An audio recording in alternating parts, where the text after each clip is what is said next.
అప్పుడప్పుడు దేవుడు అలలతో సైతాన్ని అప్పుడప్పుడు కొడతాడు. అలలకే నువ్వు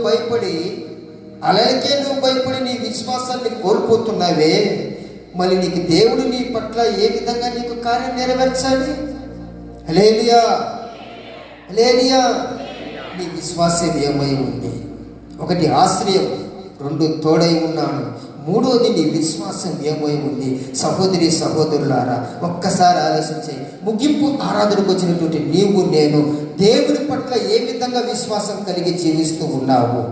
ఈరోజు పేతురు అలనాడు అవిశ్వాసంతో మునిగిపోయినాడు. భయంకరమైన తుఫాను వచ్చారు కదా, మునిగిపోయినాడు. ఈరోజు ఈ అవిశ్వాసం వల్ల నీ కుటుంబంలో, నీ ఆత్మీయ జీవితంలో నీ కుటుంబం నీవు మునిగిపోతా ఉన్నారా? ఆలోచన చేసుకో సహోదరి సహోదరులారా.